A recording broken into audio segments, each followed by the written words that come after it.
Hi there, music fans, and welcome to another one of my top tens, another poll. And today I'd like to give you my top 10 favourite songs by the fantastic Creedence Clearwater Revival. Yeah, just a band I absolutely love, and I'm lucky enough to be going and see John Fogerty in a couple of weeks' time, and I just cannot wait. I never thought I'd get to see this legend live, but my fantastic wife got pre-sale tickets because the concert was sold out in a couple of minutes. So we were lucky enough to get some pre-sale tickets, and yeah, I just can't wait to see him, as I say. So I've been listening to a lot of CCR songs lately, a lot of John Fogerty solo stuff as well. But today I thought I'd give you my top 10 favorite songs by Creedence. Um, yeah, they've had some amount of songs. They've some amount of absolute classic rock songs, iconic songs. Um, I thought I'd give you my top 10 favorites. And yeah, like all the other top tens I do, I'm bound to leave out one or two classics. But this is just for fun. These are just my favorites. I'm not saying that these are Creedence's greatest songs of all time. Um, some of them I think are, but they're just my favorites. So I'll give you my top 10 now.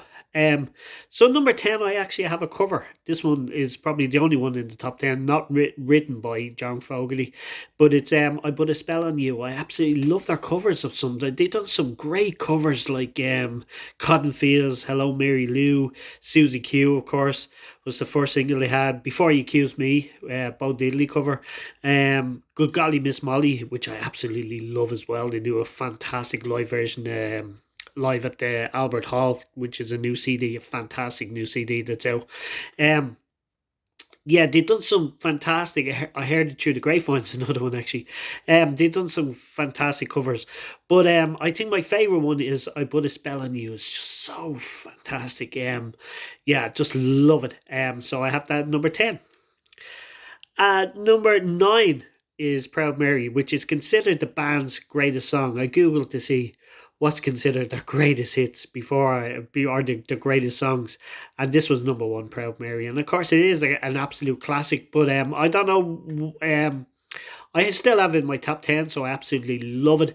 I did think maybe it's been overplayed a little bit, and yeah, it's like that with the Beatles. Some of them, when you do a top 10 Beatles, you tend to forget about the ones that are overplayed all the times, and they're usually the most classic songs. And yeah, Proud Mary is one of Creedence classic tracks. It's the one that actually put them on the map, and I absolutely love Proud Mary. So it's number 9 anyway.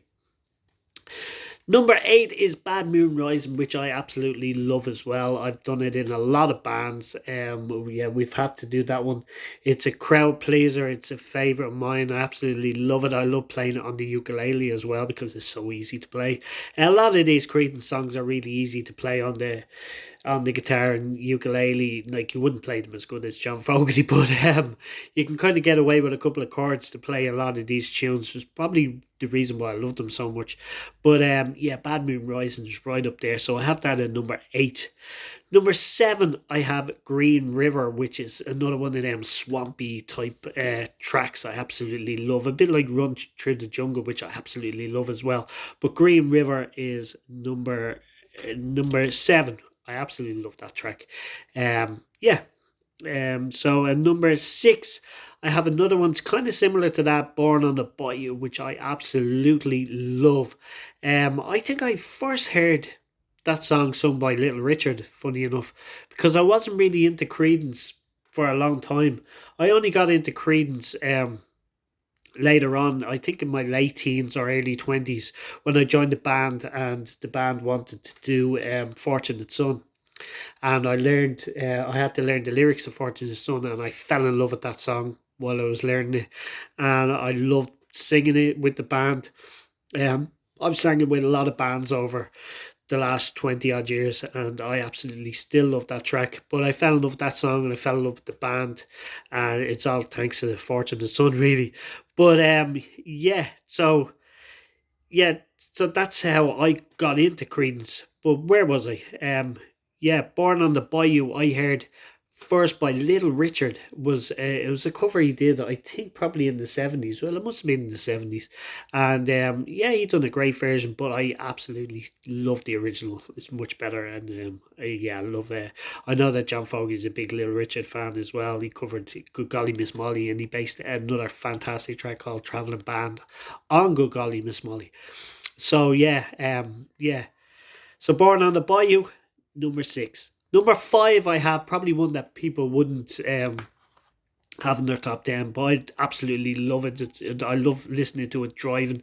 It's called It Came Out of the Sky, and I absolutely love this track. As I say, I love listening to it driving. I think a lot of these songs are just fantastic songs to have on the car. Absolutely love it. Number 4 is another classic, which is another one I perform with my bands. I'm singing in my current band as well, along with Proud Mary and stuff like that. But it's Have You Ever Seen the Rain, which is a fantastic track as well, been covered a number of times as well. I love Rod Stewart's version. He done an album a few years ago called Still the Same, and it featured a lot of cover versions, and he done this was the opening track on that album, and he done a fantastic version, but the definitive version is still John Fogerty and Creedence. So number 3 is another song about the rain, Who'll Stop the Rain, which is a song that John Fogerty wrote when he came home from Woodstock. He kind of had a bad experience at Woodstock. They didn't get to perform until I think the Grateful Dead went on before them, and they were totally stoned out there. They'd taken LSD and they were out their face, and it took them hours to get going, and then they got going, and it was the weirdest set they ever did. So Creedence were meant to follow that. They were originally meant to go on about 9 o'clock, but they didn't really get on till about 3 o'clock in the morning. So, and of course, as the song suggested, it was pouring with rain for the whole gig. So yeah, but John Fogerty wrote this absolute classic track when he got home that night, and it's Who'll Stop the Rain. Absolutely love it.